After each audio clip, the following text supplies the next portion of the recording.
buckle up, because it's going to be a long ride. It's going to be a wild ride. Nobody cares, but we're going to tell you anyways. This is Popcorn Chats. What's up, everyone? Welcome back to Popcorn Chats. I'm MICHAE. And I'm Katie. And we are back, very sadly, with our last Euphoria episode for the next 2 years, probably, to cover the finale of season 2 of Euphoria. Yeah, it's sad. With all the qualms that we have about this show, and we'll get into those, I'm gonna be really sad to lose my Sunday night ritual of watching this and to have this to look forward to, and to, hi Dory, and to have just this like community that it just seems like we are all gravitating towards this show, and everybody has their opinions about it, and it's just been really fun, honestly, to engage with you guys about it, and then also like engage with the mass population on TikTok and Twitter. I would say those are like the funniest places where everything's going on. Like my Twitter's feed today hilarious. my TikTok For You page today was all Euphoria. Like there was not a single video that was like anything but that. And I think granted I was like liking a lot of stuff and sending a lot of stuff to you and like my sister and other people that watch the show, but it just really, and like HBO crashed last night. Did you have a problem with it? I was like getting ready to text you to be like, my HBO isn't working, and then it finally went through.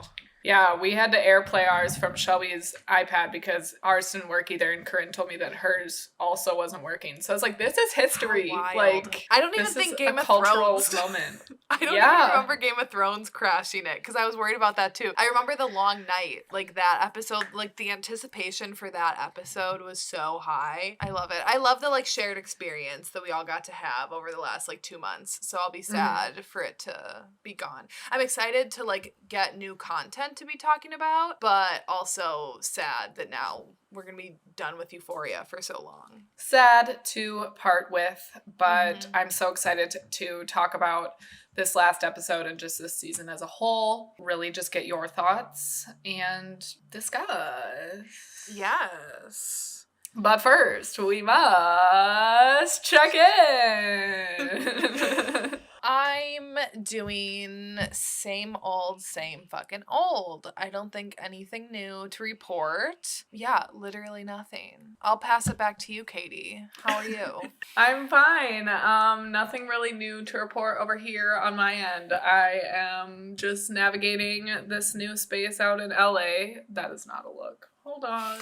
Just trying to figure out my hair. Yeah, there's a lot of just tumultuous things going on in my life as per usual, but we're figuring it out. I love Los Angeles. Like every day that I've been here, I'm like, I can't believe this is my life. And everything just feels like it's going to be okay, you know, even though my financial situation is a little shady, I just have this like feeling that everything's going to work out. And, you know, I'm probably going to start working a lot coming up here soon, but right now my days have just been like very in my control and like choosing what I get to do with my time, so that's been really nice. But obviously like I don't have any money, so that needs to be figured out. If we could all just vibe and like contribute to society in the ways that we chose, I genuinely feel like this world would be a better place, and everyone would be a lot happier, but that is just simply not the case. So whatever. That's all. Oh my God, I puppy sat the cutest puppy in the whole world, Pancake, and she's a baby corgi, and she was so good, and we bonded really hard, and I'm sad that we had to give her back to her mother. Pancake, if you're listening, I love you. LYLAS Pancake. Yes. Pancake was very cute. I know. She had so much personality. She didn't die. I'm talking about her like she died, but she just has so much personality. She's so cute, so skittish, very afraid of the world. She's not fully vaccinated, so I couldn't take her out. I wanted to take her to like Santa Monica and walk her around, but she can't be around other dogs yet, and she also is very scared. So that didn't work out, but we had fun nonetheless. Still LYLAS Pancake. Let's get into this finale. Let's jump in. We get right plopped into the episode again, picking up with our favorite found family of the show, which is Faye, Fez, and Ashtray. We'll get into that. Rest in peace. R.I.P. man. Okay, but this whole beginning interaction, first of all, at the beginning, did you catch on right away that, what Faye's role was? Because I was confused when it first started. I was like, what? I was kind of confused as to what was going on right at the beginning with Faye. Well, when she dropped the glass, I was like, fuck yes, this bitch is a ride or die motherfucker. And she was the only one who knew that, what's his name? Crust? I don't know. Whatever. Crusty guy who has since passed because he was stabbed in the neck. Or I think his name is like Cruz or something. Something so stupid. Anyways. I really didn't care. She is the only one who knows that he is like recording them and trying to set them up and get them to confess. So when she dropped the glass and told Fez to be quiet, I was like, Faye's a real one. And I was very happy about that. And Faye is genuinely one of my standouts of this episode. And honestly, this season, like one of the only characters that I feel was not botched and one of the only characters that I felt satisfied with their arc. She had very little screen time, very little lines, but I love this actress. 10 out of 10 would smash. And I just love this found family situation. And I'm sad that now we're going to be like losing that in season 3, but I'm very much looking forward to it. And I hope that they explore Faye, like going to visit Fez in prison maybe, or, you know, Faye might also be in prison. I don't know. I hope that their found family continues and that this only brings them closer together. I had only just finished listening to our episode from last week, and I forgot that you had said this, but I'm like, she did it. And Katie in our last week's episode was like, Faye, if you don't open those smackers and give them a hint.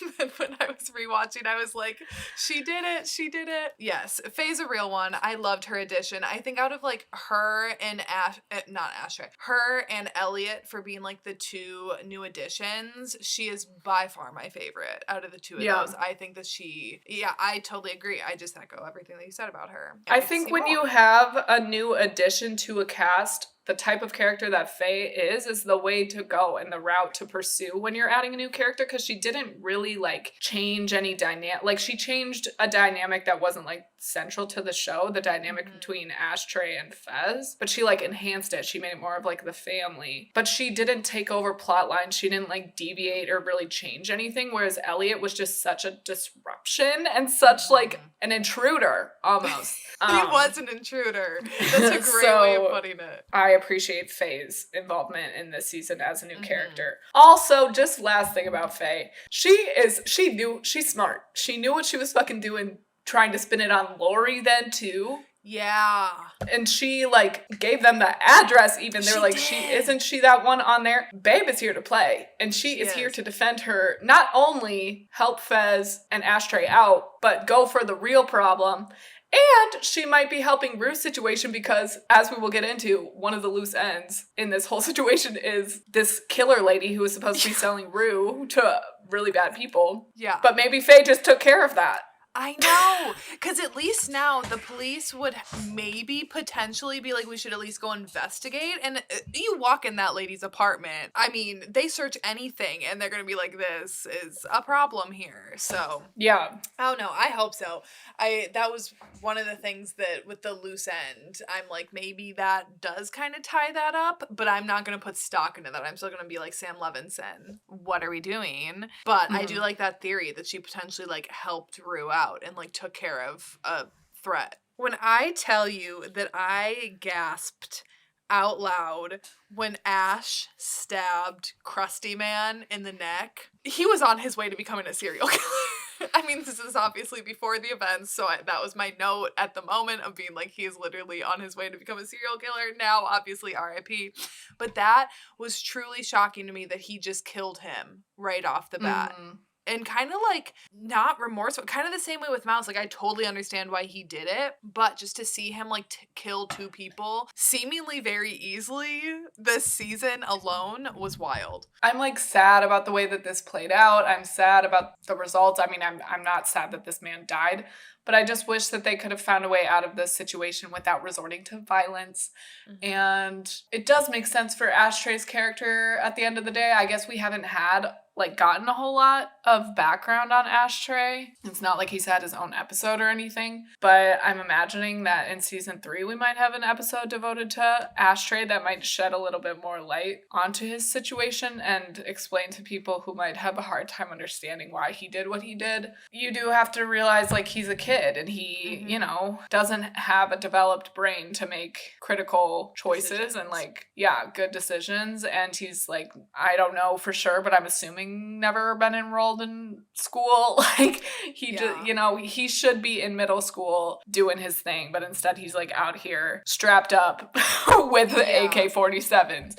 So, yeah, I don't think, like, every child would react in this situation, but Fez is, like, the only person that has ever looked out for him besides the grandma, and he's basically been watching the grandma die. So he's just kind of, like, looking out for the only person that has ever, like, cared about him, and it's a misguided attempt in trying to protect himself and Fez. I don't know. A couple things I really loved, again, seeing the conversation between Lexi and Fez and them talking about their futures, and that just kind of, like, cuts really deep then when Ashtray does kill Krusty Man, and then we kind of realize that Ashtray and Fez are fucked, and particularly Fez, you know, he's probably not going to have this future that he was just talking about with Lexi. You know, we've been watching this play with Lexi, and they're talking about how different the two of them are, and it truly is, and they had that opportunity to kind of, like, come together that we were all hoping for, where, like, their lives kind of converge because they are such a good match.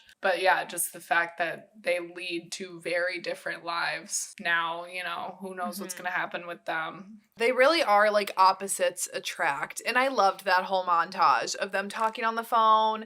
And I would love to see a spinoff of, like, Fez and Lexi on the farm with, like, down the road.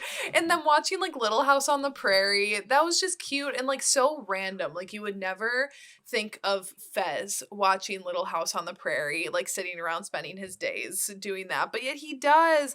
And he does it for Lexi. And you can just tell how much they do, even though much they don't have in common, they also are quite similar in a way. They're both kind of observers a lot of the times. Like, they're watching people go on around them and make mistakes, but, like, them themselves are not actively a lot of times, like, involved in a lot of the drama that other people have. Like, I'm thinking of Fez watching parties and watching Rue kind of spiral, and Lexi sitting back and watching Cassie spiral. That it was just interesting that actually how much like, they're two characters that if you would have told me last season that they're going to be a couple, I would have been like, that makes no sense. Yeah. But they really proved this season that it does make sense. Last thing about, like, the beginning of, like, Fez's stuff in this episode, when he's on the phone with Lexi, one of my favorite lines of dialogue in this episode, because of how heartbreaking it was when Fez said, "No one's ever got shot at and wished they didn't have a gun to shoot back with."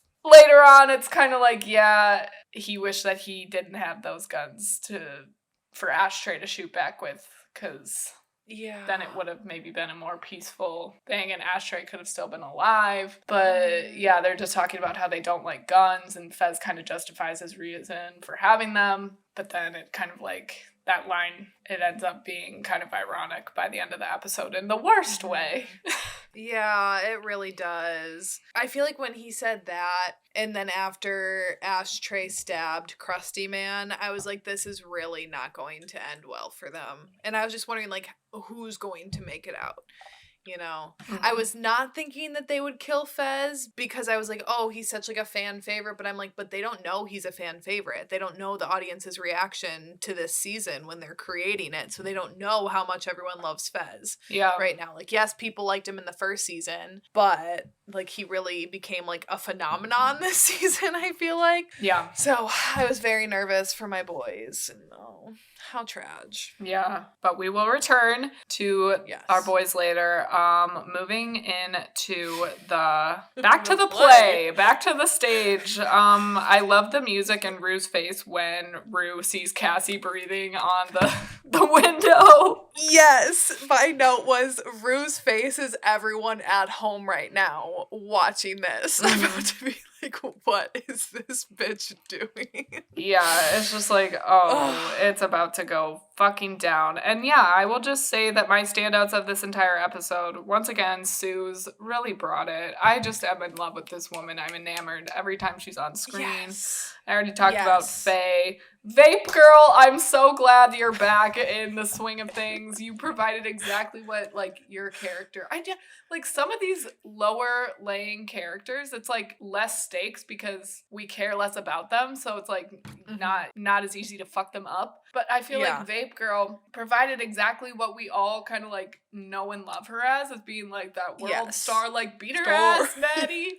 And then like she takes a hit of her vape and then she's done. Like perfect. That's all I needed from her. That's all I wanted. It's really that simple, Samuel. Yes. It is really such a fucking vibe. Vape Girl, on point.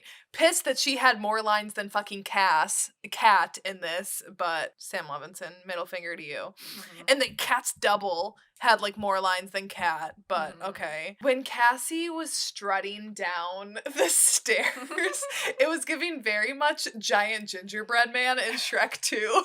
Like the ominous walking thumbs. That's immediately what I thought of. And I don't know if it's just because Shrek 2 is in my head from last week's episode with the hero number, but immediately I was like, girl, just take a seat. Take a fucking seat. But I'm so glad that she didn't, because the mess that it created was so entertaining. Yes. But that walk, oh bitch. Yeah, it was a great build-up. I mean, we've been waiting for this pretty much all season. Since she was a cheater, we've been waiting for this SmackDown and this girl to just get her shit rocked, and she's walking right into it. And the anticipation building with her with that smug-ass smile on her face as she's walking towards our beloved Lexi's stage to ruin her play. That is the final straw. And Maddie did the world a service by beating her ass. I know. You know how we just got done saying, like, don't be violent in the Fez Ash situation? This is the situation where we condone the slap heard around the world that Maddie delivered to Cassie. Because you know what? It was all of us behind Maddie with that slap. Mm-hmm. Like, and that push into the wall. Iconic. So good. Iconic. Use her momentum as she's running away from you to slam her face into the wall. You know, Maddie is a violent person, so we've all been kind of expecting it this whole time, and she has restrained herself, but Cassie just keeps pushing and pushing and pushing. Yeah. And when Maddie finally says, oh, this bitch needs to be put down, it's like, yes, she has been needing to be put down 5 episodes ago. So we've been needing it, Maddie. Yes. We've been needing it. So thank you for delivering finally. So I feel like a lot happened in this stage scene. So we already talked about Suze getting up and especially bringing Ethan out. Suze, you're so fucking iconic. I literally... Yes. Hats off to you. I love you. Suze trying to diffuse is what I called it. It's amazing and incredible. Her trying to like separate her 2 daughters and everything going on, and it like the music behind it all, it's just wonderful. And how they're like addressing the audience, and Maddie calls her the C word and Suze is like, who said that? And then she's like, language, Missy. And it's like, Maddie, you're not wrong. If there's ever a use for that word, it was right there. Mm-hmm. Cassie's monologue. So first, her choice to go up on stage. I'm like, first of all, just like you said, like she's poking, like she keeps on poking the issue. And it's like, you can't keep doing that and not expecting any sort of repercussions when you really haven't had any. Mm-hmm. Like, honestly, Cassie, you haven't had many repercussions for all of this, or at least any that you care about. Mm-hmm. And she's just making herself look worse than everybody already thinks. Yeah. Especially in this scene. Like, I feel like this scene tanked her. Yep. Like, Sydney Sweeney, great job. Mm-hmm. Absolutely loved your performance. But the character of Cassie, just because it makes logical sense. I get it. She's very insecure. She only cares about male validation. She's had issues with men in her past that have carried over into now. I understand why she is the way that she is, but that doesn't mean that I like her or that I can like keep on trying to get on board behind her and like be empathetic towards her when I feel like she's actively just fucking everything up around her. I don't know. And maybe that makes me sound bad because with Rue, I'm always like, well, Rue had this. Like I'm always defending Rue, but I feel like Rue is a much more redeemable and likable character than Cassie is right now. Yeah, I don't think Cassie is beyond redemption at this point. Like, I No. don't think she's too far gone, and I really just hope that, yes, she was the villain in this season, but I want to see her, Like next season. I want the old Cassie back. I want her to kind of, like, return, and not even the old Cassie. I want her to grow from this and return to being the sweet girl that she was, but, like, stronger. And have some more self-respect, I guess. I don't know how that's going to happen, but it just seems like every girl or not every girl, but lots of women, again, struggle with insecurities and being confident. And all the women in this show are kind of like at different stages of their journey with that. Like Kat obviously could have been explored way more this season. But even Rue, you know, she hates herself and like really just views herself as a bad person. And it's not until she sees Lexi's play that she's like kind of finally realizing that she's human. Maddie, you know, has her issues too. She's very like outwardly confident person. And she's been through this rigmarole with Nate. So she gives that kind of like advice after she smacks down Cassie and is like, this is just the beginning. She's been through this and she's on the other side of it, of this abusive relationship. So I'm hoping that Cassie also comes out on the other side and Nate finally gets what he deserves. I think she definitely will. And when you were talking, I think the thing with Cassie is that my main issue with her this season is that she doesn't see any of her actions as wrong. Yeah. That she thinks, like, once again, when they talk about stealing the boyfriend, and she's like, once again, they were not together. And it's like, it literally doesn't matter that they weren't dating. You still crossed a line. You still betrayed your friendship with your supposed best friend. And she blames everyone else around her and she can't fathom the idea that she was wrong. And I think that's what pisses me off. And like in her monologue when she's like, if that makes me the villain, that I live my life and that I like put myself out there and do these things, then so be it. I'm like, no, you're the villain because you hurt people around you and you blame other people for your problems and take zero responsibility for yourself. I loved her monologue and I did rewatch it before we recorded here. And again, like, I do think it was so good. And like, is she wrong when she says that like her life is more dramatic than Lexi and like she gets out and lives more than Lexi? No, but also that doesn't mean that Lexi is like boring or bland or like has nothing or no substance or no trauma associated with their dad, like anything like that. Like, I feel like she just invalidates Lexi in that moment, and that pisses me off. I don't know. Cassie, girl, you have frustrated me this season. Yeah, she's definitely evoked like negative emotions from a lot of people, and I think that's what her purpose was this season. And I'm not trying to like defend her by any means. And like that moment when she was like, is this the part where Hallie steals Marta's boyfriend? And then the person is like, she stole her boyfriend? She's like, they weren't together. It's like, bitch, you just fucking said stole her boyfriend. Like, you know what you did. You can't be this bad bitch that's like, I stole your boyfriend, and then be like, oh, no, I didn't. They were separated for 3 weeks and 3 days. Whatever the fuck. I have a little sister. And if she was using my shit and my drama with my friends and had this embarrassing moment of me on Molly riding a fucking carousel horse, like, I'd probably tackle the bitch too, and I'd probably be like, I'm gonna kick your ass. Like, it's understandable, but I think she served her purpose. Sydney Sweeney did an amazing job this season of really just like, I love the range of emotions that we all kind of go through in these episodes, and I think she's kind of brought out like the anger in us this season more than any other character. The merry-go-round was way too far, and that was something that I was like, Lexi, you're asking it with that. But I feel like besides, like, leading up to that, she didn't expose anything for Cassie that I felt like was that bad. Yeah. For her, like, reaction. I think it was more the fact that, you know, Nate broke up with her, which we called last week, where, like, she's gonna take it out on Lexi Lexi that Nate broke up with her, and shocker, she did. I also just love the stage hands, like their commentary in the background, and especially the one when someone came up to them like with a garment and she was like, I don't know, I'm panicking, go away, because that would totally be me. Yeah, and I love how Bobby's just like, don't question the genius that is Lexi Howard. I'm like, yes. They were so funny. I love that. Do we care about the Rue Elliot reconciliation? Because I don't. And I have a lot of thoughts about this fucking scene.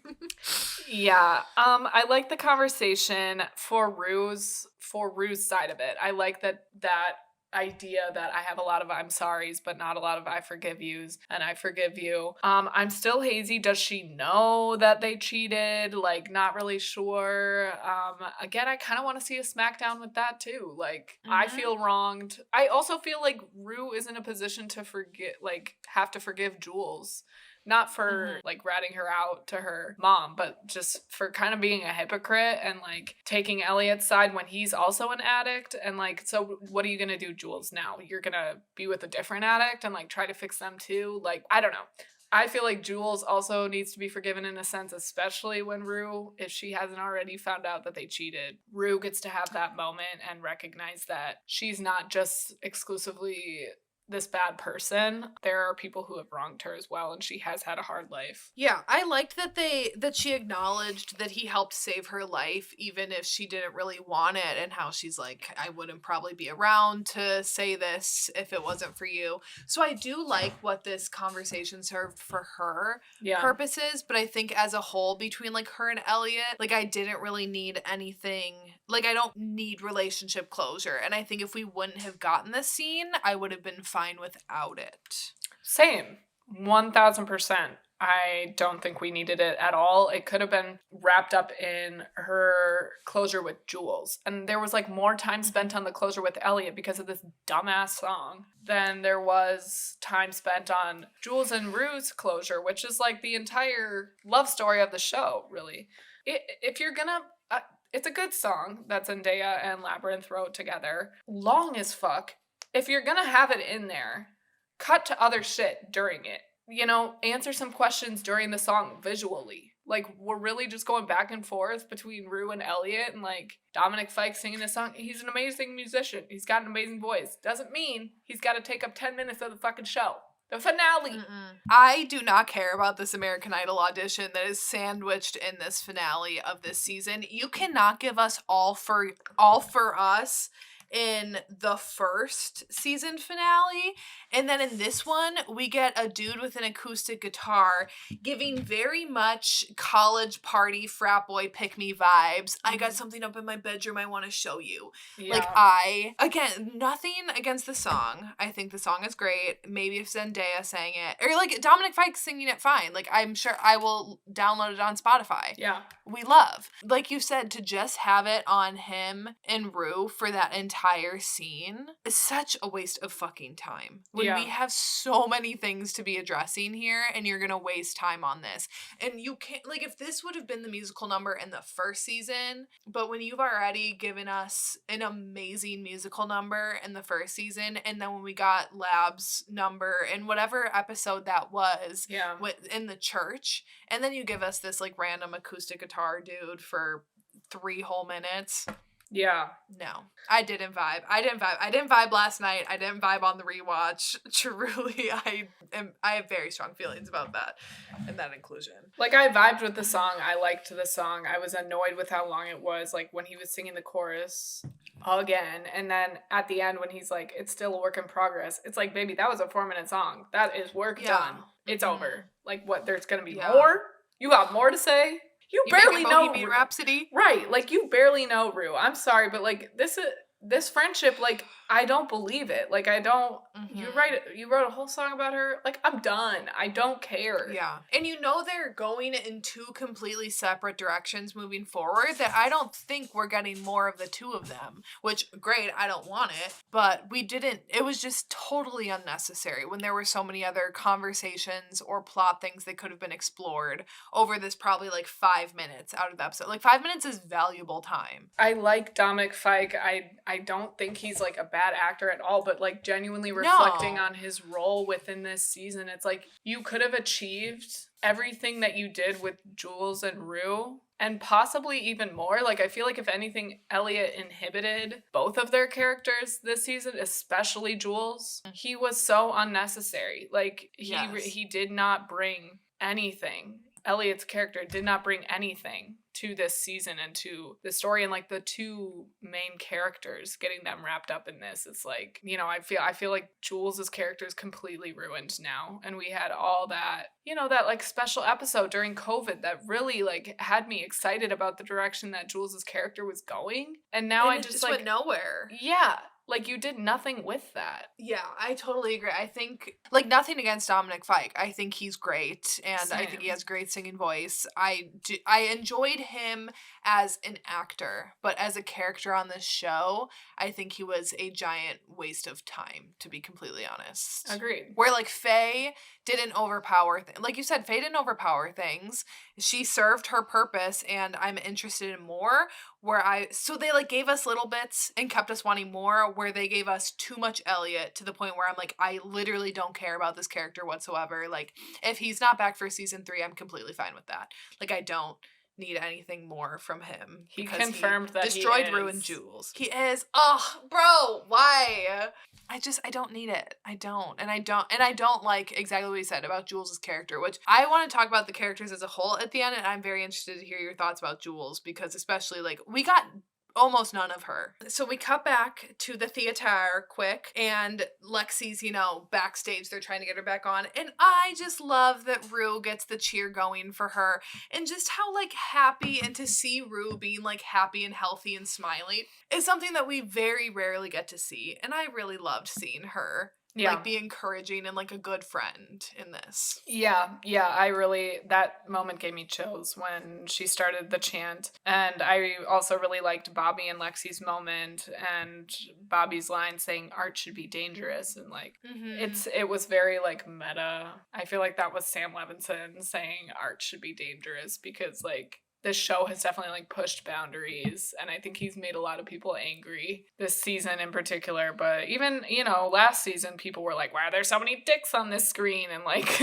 all this stuff. Euphoria has never shied away from like sparking conversations and kind of having us as a society exposed to things on television that we might not necessarily have been exposed to before. But I just liked it in the context that Bobby was using it in. Like, it should be dangerous. It should evoke emotion out of people, because even the people that aren't being represented in the play are very attached to these characters, just like we are as we were watching season 1. Basically, the people in the audience are watching season 1 back over again, and they're very invested.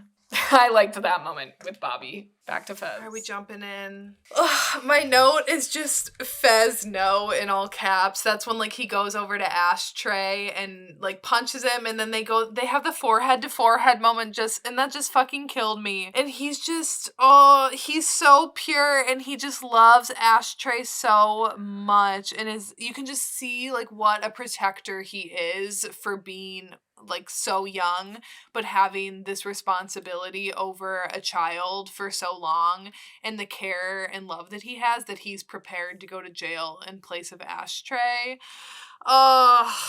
Fez. It's quite a lot to deal with emotionally. I don't know if I have much to add to it, to what you just said, but it's not surprising in the slightest that Fez is prepared to take the entire blame for everything and wanting to provide Ashtray with the life that he was never really given. And I think he gets his morals from his grandmother, and his grandmother would have done the same thing for him. He's been dealt a hand of cards for his life and is a drug dealer, and he, like, you know, does some bad things, but his morals still kind of trump everything else that he, you know, has going in his life. Like, he knows what's right and wrong, and he's always going to stand up for the people that he loves and what he believes in. And I think Lexi sees that in him too. Like, she sees past the fact that he's a drug dealer, and she's able to see past, like, the violent outburst he had with Nate at the beginning of the season, and she knows, like, why he did that. And now we as an audience even know, like, even on a deeper level, like, Lexi knows all the shit that Nate has put everybody else through. So she's like, I remember at the beginning of the season, we were like, I hope she's able to see through that, like we all are, you know, and like, We were happy that he beat Nate's ass, obviously, but we didn't want that to ruin the relationship between Fez and Lexi. Yeah. I'm glad that she's been able to see through all that, and obviously we as an audience have been able to see through all that, and we just want the best for him. Thinking about that, was it more satisfying watching Fez beat up Nate or Maddie slap Cassie? Because both had it coming. Both were so satisfying and worth the wait. Like, we waited all of COVID for Nate to get his shit rocked. But then I just feel like this whole season, that's really the only justice that Nate ever really got besides I Need a Hero. He was emotionally torn down by Lexi and Ethan. Otherwise, you know, I hope that season 3, we can get into this in the next segment, but just I want to see some shit go down with Nate and getting his justice that he has coming to him. I'm hoping that it's, like, again, worth the wait. I don't know. I guess I'm very satisfied by both. Thinking about both. What about you? Yeah, I think they're both equally satisfying. Even as I was answering that, I'm like, I don't think I have an answer between the two because both had it coming and both paid off. Fez tells Ash, you know, to go and Fez is going to take the fall. So why, I know you kind of got into that, obviously we can't fully understand Ash's mindset because we don't know enough about his character and he is a child. So I mean, there's not really much rationalizing behind his decisions, but, like, why do you think he made the decision that he did to crawl in the bathtub and go down fighting like that? I guess what we've seen from Ashtray in this season is very, like, impulsive, violent tendencies that he kind of always tends to resort to. When he senses danger, he's immediately reaching for the nearest weapon, and it's not even, like, a self-preservation thing, which is why I was a little bit confused too why he wasn't, like, pulling Fez into the bathroom with him, because it's never before come off as, like, a self-preservation thing. It's always been like, you're looking at my big brother the wrong way and I'm gonna fucking kill you. Yeah. So I'm also a little confused. I mean, if you have a SWAT team breaking into your house, like, that's some scary shit. I don't think that I would personally be thinking very logically, especially as a 11-year-old kid.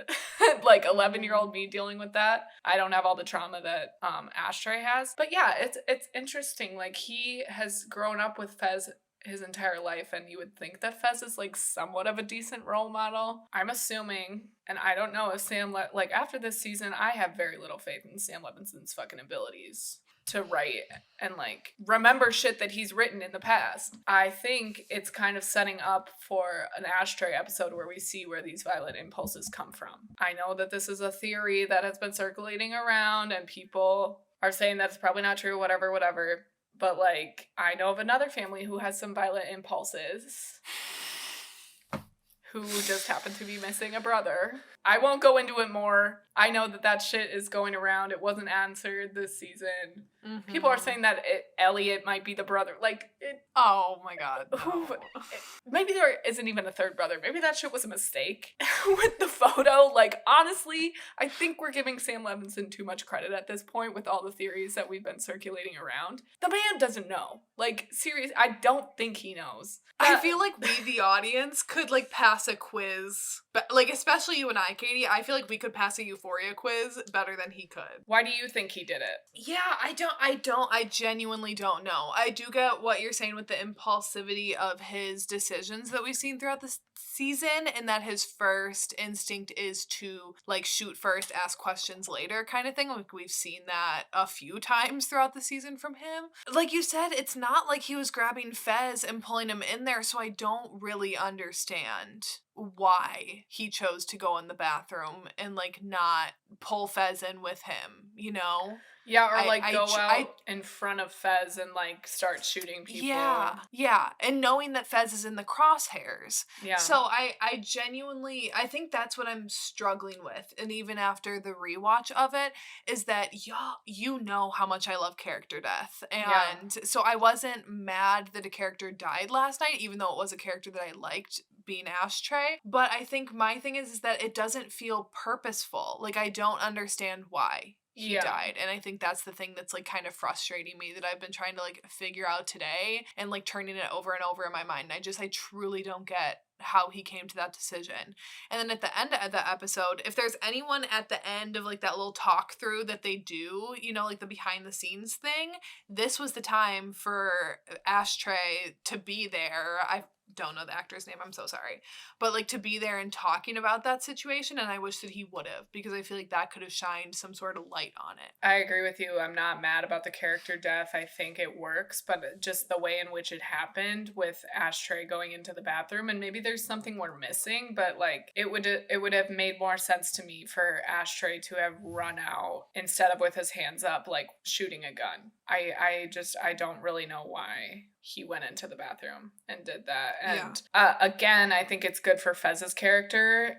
As horrible as it is, he watched Ashtray die, and I think this is going to bring a big cloud over our beloved character Fez, which I'm not really happy about. I don't want to see that light and that fire in him go out, but I think it could feed into a character arc. Again, I'm trying really hard not to put a whole lot of faith into Sam Levinson's writing abilities. Like, I'm just so genuinely let down by this man as a director and a showrunner and a writer this season. So I'm trying to give him the benefit of the doubt without getting my hopes up too high, because I have very little faith in his abilities after this season, to be frank. I'm worried to see what it does to Fez's character moving forward. I think the only way that I'm going to get more closure from Ashtray's death is to see what happens in the future. And obviously I'm not going to get that for like 2 years. I will say, for this scene, for Fez to like stay with Ashtray in that moment, and for them to like make eye contact like they did, and Fez's like cry of pain, and him like repeating over and over again when the fucking SWAT team first breaks in and they're like, there's a kid, don't shoot, and you can just like him reiterating that there's a kid. It's just like a good reminder too to the audience that it's like, this is an actual child that is in this situation. And his cry of pain just like ripped out my whole heart. And Angus Cloud, get your Emmy from this scene. He was so good in it. It was just heartbreaking. Phenomenal, really. But heartbreaking, yes. Yes. And I'm just so sad to see that like found family broken up. And I had a note about this of where was the grandma in all of this, and then they like immediately after I made that note, they like cut a shot over to her. She's snoozing hardcore to be sleeping through this. But again, like, who's gonna care for her now? Right. I don't know. I think, and also Faye, like, she's just on the ground, like, her face is just like stoic. I was confused by it in that moment. I was like, I'd be crying. I would be so scared. Fez getting shot, that was hard. Lexi's note on the ground, that's hard. And Fez watching Ashtray die, it's all so difficult. Then it moves into the fucking dad's funeral scene again. I'm like, I don't need to see this man's funeral again. But first, we kind of missed because this was thrown in the middle, which felt weird and so anticlimactic. So, Nate and Cal's scene. Gay construction site rendezvous. That's what it should have been called in, like, the script. Like, we had to gay construction scene rendezvous. Okay, I thought this was a super anticlimactic scene, and I don't really have any notes for it except how I would like to see the scene have gone. So, do you, like, what were your thoughts on the scene? Cal is living his truth. It's not cute. It's crusty, but, like, go you. Nate has a drinking problem. Very bold of him to be calling the cops while he's, like, having a beveragino on the way there. And he grabs another one while he's there. I don't know. I would like to see him like kind of derail in the season 3 and start to like maybe explore his dependency on alcohol to get through some of his struggles. His line, Nate saying we both get off on hurting other people. Interesting. I also would like to address what I said in last week's episode about thinking that Nate was molested by his dad. I'm kind of feeling like that isn't the case anymore. That was like, I don't think that they want us to think that anymore. It still could have happened. I don't know. But he does say to that group of people and to his dad that about the nightmare situation.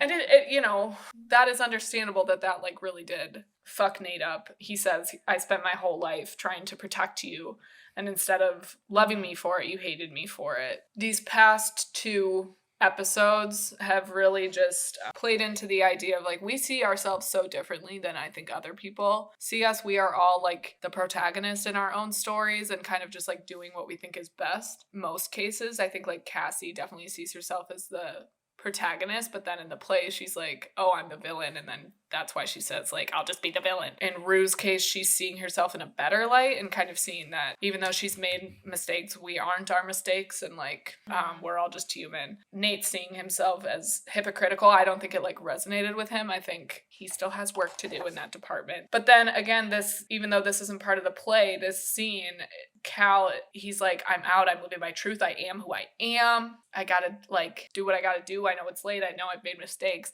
And Nate's like, no, you don't get to just walk away from this now that you're like happier and everything. Like, you fucked up our entire lives and you fucked me up. Like, I'm fucked up, you did this to me. Now Nate is kind of helping Cal see himself differently and like the depth of what he's done. And Cal knows he's committed a crime by having sex with Jules and filming all these people. I think Nate's saying that he doesn't want an apology, just a revenge. I'm hoping that now that Cal has his justice being brought upon him, I want Nate to get justice brought upon him next season. I mean, I Need a Hero was great, and it really... But I don't think it's like, that can't be it for Nate. Like, Nate needs to get his shit rocked a little bit more. So I thought that this scene was very anticlimactic for him to be going there with a gun and like he's drinking and this big confrontation at this construction site late at night. No one else really around besides these like random party goers. Let me tell you how I wish this scene would have gone down.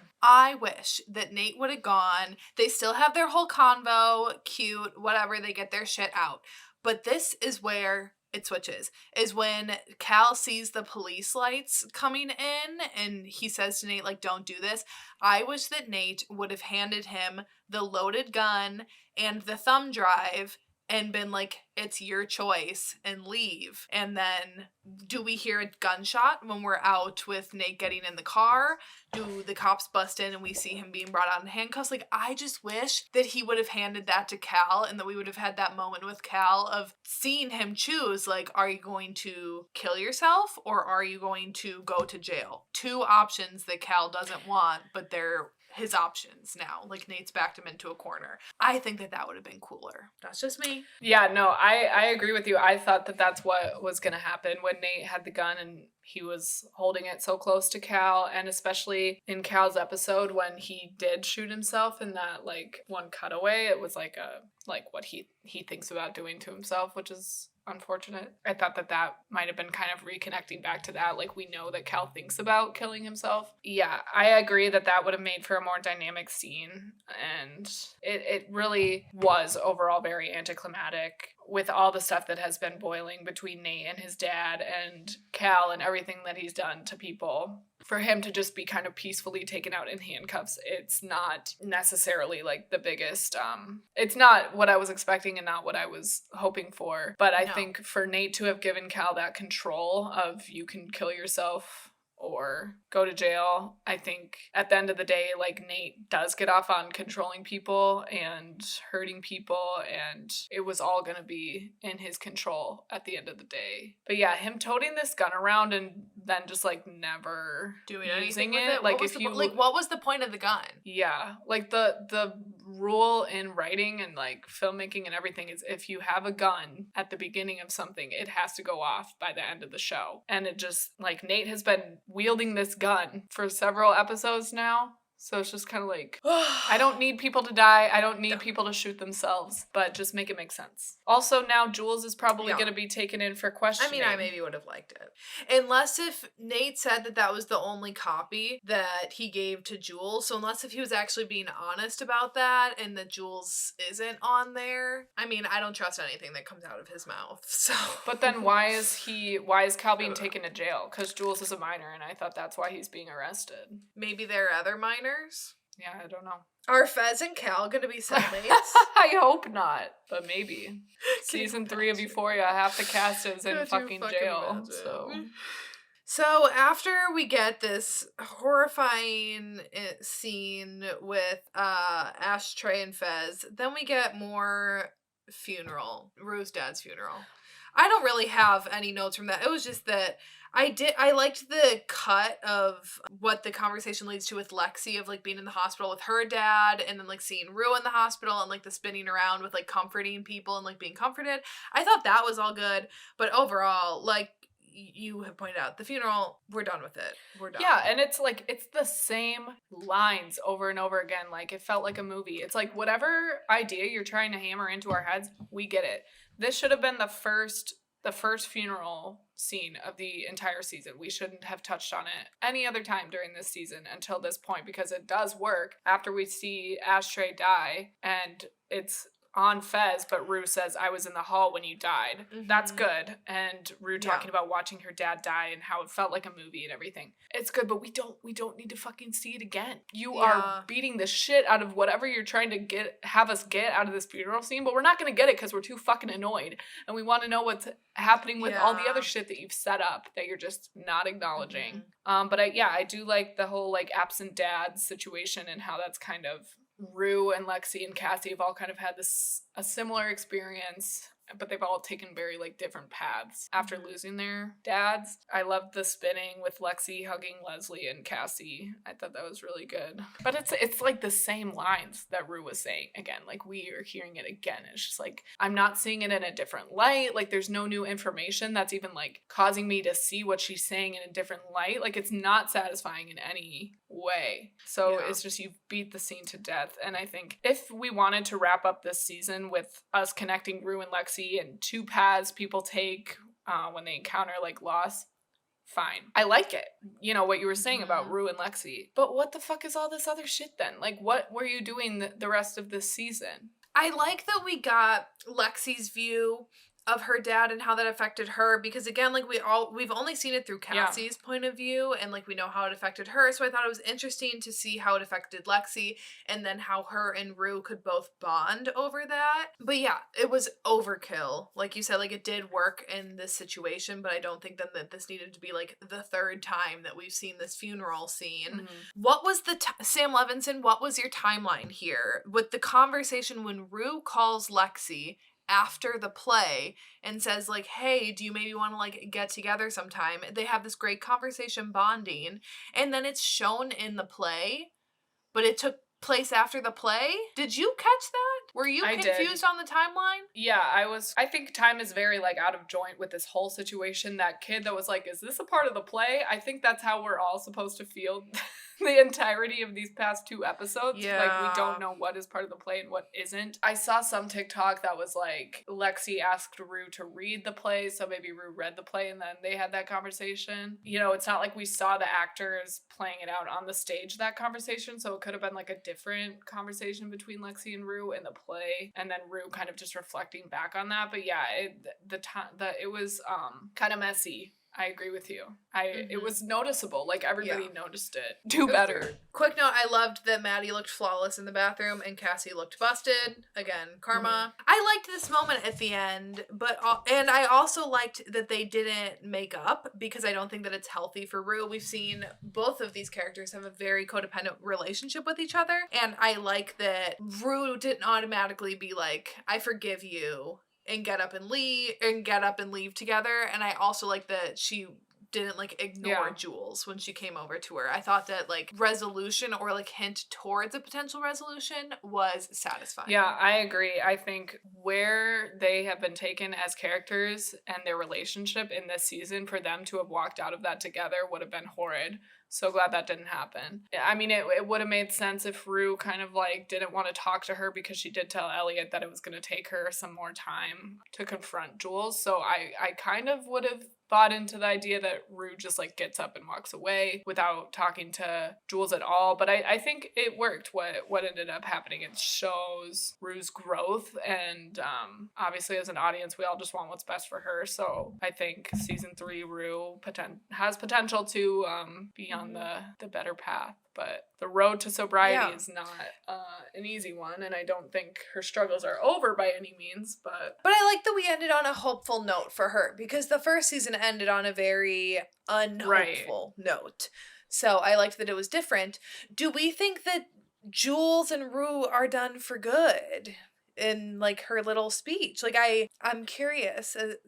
her calling Jules like her first love and that she wants to keep it that way. Yeah, and she was like, Jules was my first love, and very much talking in past tense, and maybe they'll just be friends going forward. That would be nice to see kind of them go back into that friendship era, and we can talk more about this, I guess, when we're like talking about characters, but I really don't see where Jules' character is going at this point. I'm really struggling with her character in particular. Okay, so as a whole, what do you think about this finale ending? Do you feel satisfied? In certain areas, yeah. In certain areas, no. I think just like overall looking at season 2 as a collective body of work, I'm incredibly unsatisfied and incredibly disappointed with Sam Levinson. And like that's really the only person I can blame for everything. I enjoyed it. I enjoyed the ride, and we talk about on this podcast all the time, like film is not always meant to be critiqued and like peeled through with a fine-tooth comb and like ripped to shreds every time. So the entertainment value of this, 10 out of 10, top notch. I love like when film gets to this point where everyone's talking about it. It's so much fun, and the show is fun to watch. It's enjoyable, it's exciting, it has you on the edge of your seat. But this is the type of stuff, I mean, this is the reason why we started this podcast. It's not like highbrow film, but it's meant to be talked about. I'm sure Sam Levinson would say, yeah, this is meant to spark conversations. And it's just not well done. Like the writing was not well done at all. Overall, I would say I'm unsatisfied. I think for this finale specifically, I'm unsatisfied. I think the only thing that I'm satisfied with overall with this season is where Rue's character is at and like her journey. I think she's the only one who has had a satisfying arc this season. I think everyone else has like fallen short, and again I think that's like there's no one else to blame but Sam Levinson. I was just thinking of it in the context of the first season and the second season, that looking at the first season as a collective and that season finale, if it would have stayed as a one season show, I would have felt satisfied, even though we didn't have concrete answers to where characters were going and certain things. I felt like things were tied up enough that if we didn't have the second season, I was fine with leaving Rue's end a little more ambiguous and kind of like you being able to decide, because that felt purposeful of being like, you know, she could take so many paths, but like what could she do? But for the storylines and plot lines and characters this season in the finale, it's not ambiguous. It's more like you just didn't wrap things up. Like you didn't include stuff to make those satisfying endings. So for this season finale, if the show wasn't getting a third season, I'd like hate it. I would like have hated this finale. At least I have hope that in a third season we could get some of this addressed, but I would have thought that we would have addressed things this season because we were still catching up on some things from the first season. That how much longer can you keep playing catch up, or how much longer can we keep giving you the benefit of the doubt before it's like you're just botching this writing? Like the show visually, artistically, it's beautiful. Like it's entertaining, it's fun to watch. Obviously everyone's enjoying it, and we were like defenders of Sam Levinson for a while this season, but we've like reached our point where it's like it's not defendable anymore. And like he isn't defendable with his writing and handling of these characters and plot lines. Like truly the only one that is satisfying is Rue. Yeah, and I think with television writing, like you have to treat each season as its own body of work, and I get that like you have to maintain anticipation and people wanting to tune in for the next season and stuff, but like I'm just thinking of shows like Gossip Girl, or that might not be a good example, but like when a season ends, things are tied up, but like you don't know where it goes from here. So things that have been being built up throughout the entire season kind of conclude, but then it's like, well, now what's gonna happen? So I just think with this, like with the first season, like you were saying, everything kind of was like ambiguous, but it felt tied up. Whereas this just feels messy And there were, It does. like, as a viewer, I honestly feel, like,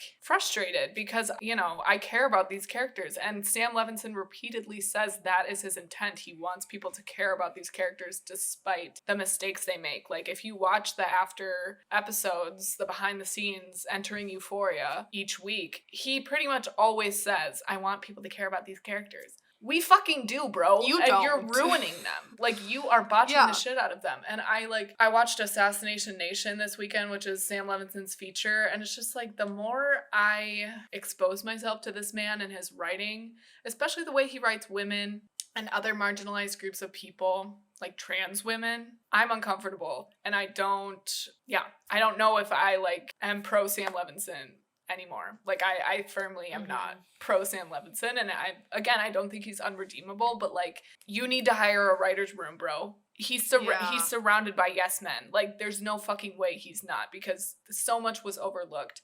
And just because something is successful, don't take advantage of your fans and your following. Like, we care about these characters. We're gonna catch onto this stuff because we care. And, like, just because we're gonna tune in every week because you have us hooked, like, I would never, ever do this to a devoted audience. And I get that writing is subjective, but we are all in agreement about the same things. So I don't feel like we're all just, like, nitpicking and, oh, this character didn't do what I wanted them to do, and, like, I didn't want that to. It's bigger than that. It's like, you are destroying characters, particularly female characters, and building up the toxic or unnecessary male characters at the expense of the beloved female characters. Really feels like a white cis het male using the whole, like, female empowerment movement that we're going through as a society to get our attention towards this show, and then do what he fucking did this season. And it's, like, unforgivable right now from where I'm sitting as, like, an aspiring writer who would kill to have the platform that he has. Yeah, and the ability to do something with it.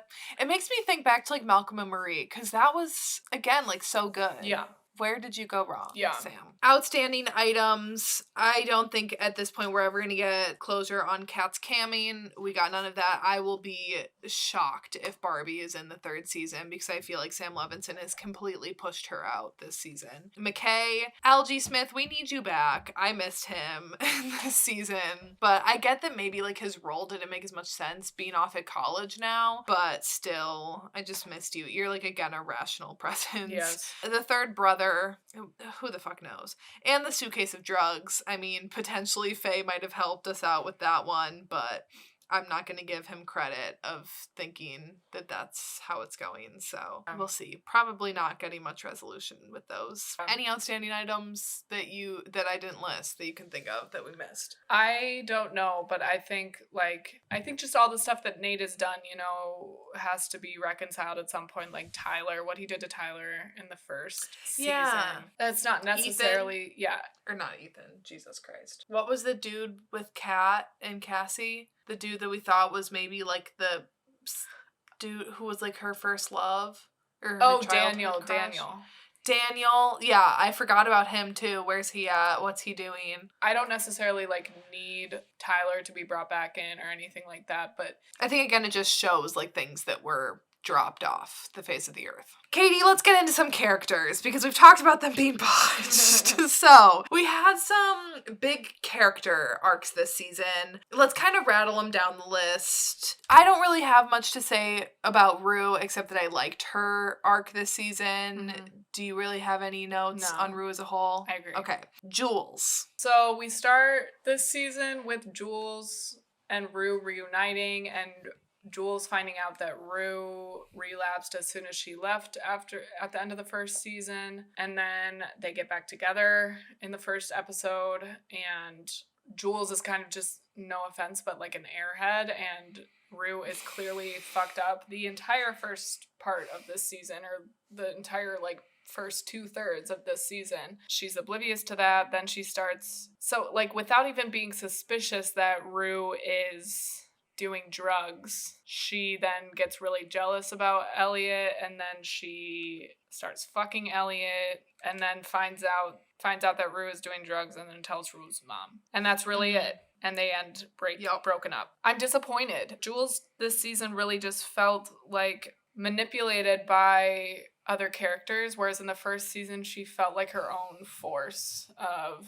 nature. And I get that it's very hung up on Tyler, and then finding out that that was Nate like sent her reeling and everything. She just didn't have the fire that she had in the first season. And again, like that special episode that Hunter Schafer like did a lot of writing for and really like put, it seems like, a lot of effort into. I was really looking forward to her character in this season, and I didn't like her. Like, I didn't like what she did to Rue. I'm glad that she told her mom, but really I feel like Elliot kind of like boxed her out, did a real disservice to Jules' character. I think, like, I stand by what I said before, that they could have achieved everything that they wanted to and more with Rue and Jules as a unit this season, and then Jules as a separate character without Elliot. I agree with everything. I think Jules' character was really botched, and it's sad for you because I know you really liked Jules. Like, when we watched the first season, like, I was always kind of finding myself defending Rue, and you were kind of always finding yourself defending Jules. So to see Jules make decisions this season, that really the only good decision that she made was telling Rue's mom that she was back on drugs. I just feel like, again, like, by the end of the season, Jules was again like a minor side character as opposed to one of the main characters that she started out being. Yeah, I don't like the turn that Jules's character took this season either. Yeah, I just think it was like a disservice. Nate, do we even care? Do we need to devote time? No. Fez, I love that we just got more of him. Yeah. Kat, we talked about this all season long. Kat's been botched from day one. Justice for Kat. Barbie, come on the pod, spill all the tea. We love you over here. Yeah, we really do. Sam Levinson, count your fucking days, literally, because like that, the fact that Dominic Fike, newbie to the crowd, had his 3-minute, like, that song was more screen time than Kat got all fucking season. And the only line she ever said was like, Maddie, no, I'm over it. Botched. Or like totally gaslit Ethan. Yeah. That was it. That is my biggest gripe with Sam Levinson of this whole season, is the demolishing of her character. Yeah. Cassie, which I feel like had definitely the biggest shift from the first season. We've already talked about it a lot. And like I get her character arc. Like, I understand where Sam Levinson went with it, but that doesn't mean that I have to like it. And I am just disappointed that she went from being like a really likable character to being someone who's like really desperate and backstabbing and honestly like really spineless. And like, that sounds bad, but it's like, it's true. Yeah. Like, that's how she ended the season. Do you like the second season as a whole, like as a collective? So I know we talked about being satisfied with like the ending of this finale, but like, are you happy that we got a second season, or do you think it would have been better if we never would have gotten a second season and it would have been like a one and done show? I mean, I'm happy for more content. I would have been disappointed if there wasn't a second season, but I can't say I am like thrilled with how it went. Like, if I could have seen this and like after seeing it now, I'm like, if we could have just had a first season and be done with it, like, I would take that option after having seen the second season, which isn't very fair, and that's kind of a loophole, but we always say we love more content. We'll take what you're gonna give us, but be respectful. This was disrespectful this season. It was. It was rude. What are your thoughts on that? Yeah, I agree. I think I'm glad that we got the content. I don't hate this season, so it's not that I wish that it would have never happened, but I am like particularly frustrated by a few key things that like almost make me wish that I never saw the downfall of these characters, and that we could have had them left with like Cassie being in like a pretty positive place in the first season at the end, and same with like Kat, especially like being in a good place, and to see them both like tank, I think is my biggest regret almost with with this second season. But I'm glad that we got it. I remain hopeful for what the third season could be, but collectively the first season is much stronger this season. Like, there are great scenes in this season, but I don't think as a whole it's anything like wow. Yeah. Okay, ranking the episodes, shall we? Let's do least favorite to favorite, because let's like build up to our favorite one. Okay, so there were 8 episodes this season. What would you put at your number? So you are doing this off the fly. Yeah. Do you have an answer of what would be your least favorite? I do. I'm pulling up our track list here. Episode 2 would be at my bottom. Agreed. Mutual hatred of that episode. So much. So botched. And 7. Can you go first for that? Well, I put episode 7, last week's episode. I didn't like the play format last week at all. Right. It didn't work for me. Okay, I think I would put 4 as my number 7. It's Maddie's birthday and the musical number with Lab and Zendaya at the end with the church ending. Cal driving around with the bandage on his head. Yeah, I did not really like that episode, to be honest. Okay, so that's your 7. Number 6, I had the finale. Damn. I guess I would say, gosh, this is hard. I'll say 3 for 6. I love that episode because of the Oklahoma scene in the bathroom with the girls, but I mean, I liked Cal and Derek as like a standalone thing, but again, like looking at this season overall, I don't know how much it like brought to my overall feelings of the season. I guess like Cal to some people might have more like well-rounded qualities now, but to me I just still feel like you are anti-Cal. I am very anti-Cal. I don't like when, and this could be like wrong to say, but I don't like when members of the LGBTQ community are bad people and then it's like, oh well, they're gay. It's like that's not an excuse to be a bad person, and they've had a rough go of it because they were closeted.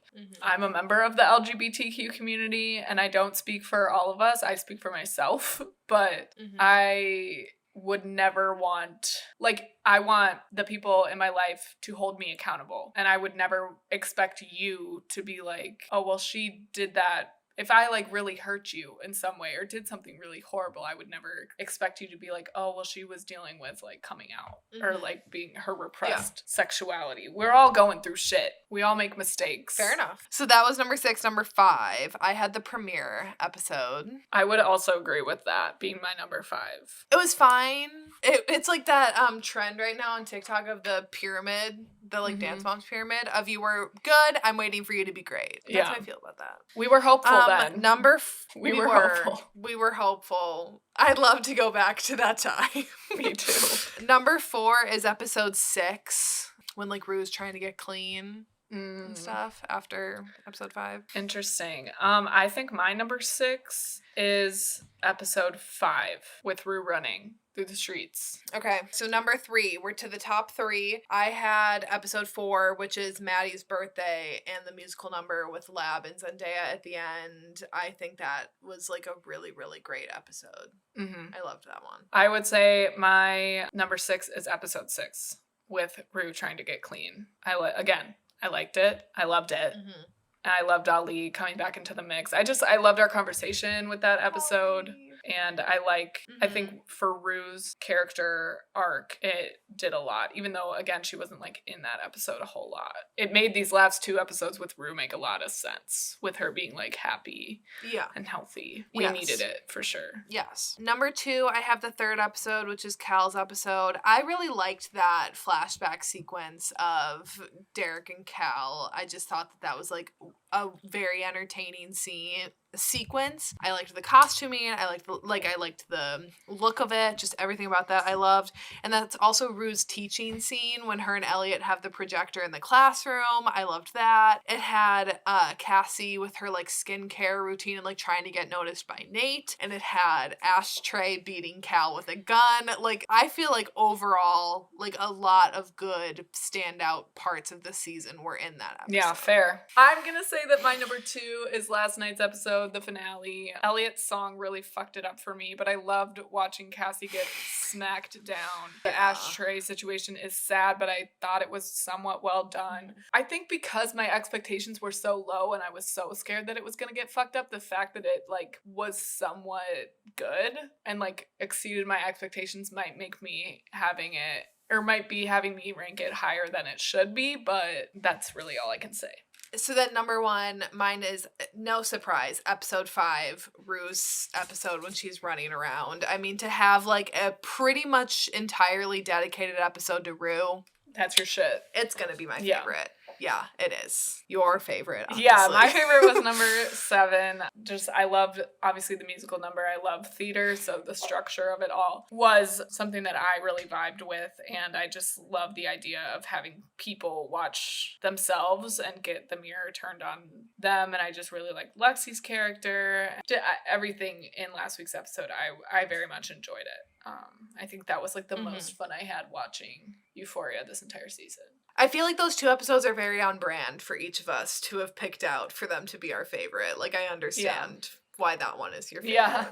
Okay, I just have 2 more things quick. So, your absolute favorites, one, your absolute favorite scene from the entire season, and your absolute least favorite scene from the entire season. I think my favorite is Ethan's number. Wow, that's a good choice. Yeah, I'm just gonna have, it's the most memorable, it's the most satisfying thing that has come out of like all the horrible stuff that Nate has done. It was satisfying as a viewer who hates Nate and wants justice brought upon him, to have it done in that theatrical way with Ethan, and it was beautiful, glorious. Least favorite scene, it's a tie for me. God, no, I'm gonna say the Dothraki scene with Kat in episode 2, and just Kat, Ethan spewing blood, and I just don't fuck with it. Botched. My favorite was Rue's freak out scene in the 5th episode when she finds out that her drugs were flushed. Give her that fucking Emmy if she does not get it. Like, that took the open the door Fez scene from season 1 to the next level. And, like, that was elevated. Ugh, love that scene. By far the thing that stands out to me in my mind from this season the most. And then my least favorite scene was, since you said it was between that scene, and since you said that one, then I'll say Ethan and Kat's breakup in the diner. It was horrible. It was cringy. It was a complete character demolition. And it was literal garbage. Yeah. Like, I could have written that scene better, and I'm not even a fucking screenwriter. Garbage. But honorable mentions for all the little like girl scenes that we got together when like the group was all together. That was cute. Yeah. Predictions for season 3. Do you have any? Other than what I've already said, I would like to predict that Rue is probably going to struggle with something. I mean, she can't just be like on the straight and narrow from now on. So is she going to be wrapped back up in the suitcase fiasco? Is she going to have to like sell drugs for Lori without doing them? And is that going to be her new struggle? I could see that happening and that being an interesting dynamic. Rue is really committing to sobriety, and maybe Rue and Lexi leaning on each other a little bit more and getting close, especially if Jules is kind of out of the picture now. I liked what you said either last week or the week before about Gia and how she struggling in school and just with other things and harboring this resentment towards Rue and her mom and feeling the pressure from her mom to like be a perfect child. So I would love to see things expand in the Gia department and maybe see her go through it a little bit, but obviously come out the other side. Will they still be in high school like that? That is my one prediction, and that is time jump, because Rue says at the end that she stayed sober through the end of the year, and I feel like they're setting that up for it to be a time jump, because you can't, if it's not coming out for 2 years, like, I feel like they can't keep them in high school for basically 3 more years or something. Like, I feel like that's getting to be too long. I feel like they're gonna age them up. Yeah, and that is my one and only prediction, really. Besides the stuff that you had said about like Gia and things, like I echo what you're saying. I can see them taking that same direction. But the one thing that I feel like very certain about is that it's going to jump time. I would appreciate it jumping time a little bit. I think that would do a lot for a lot of characters, because then we don't have to, maybe then Fez is out of jail, and we don't have to deal with him being in jail. I also kind of feel like that's why they chose to kill off Ashtray's character, because young kids, it's like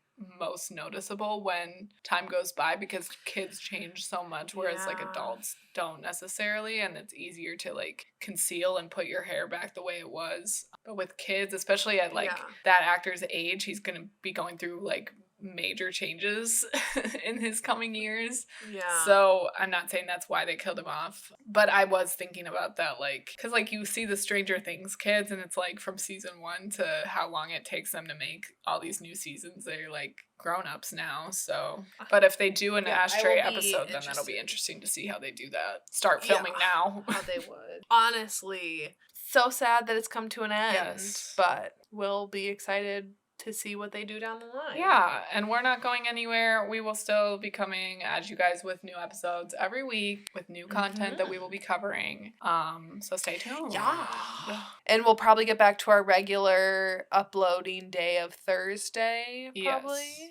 We'll be coming at you with new content. Yeah. I mean, we're always coming at you guys with new content, but something new to be covering.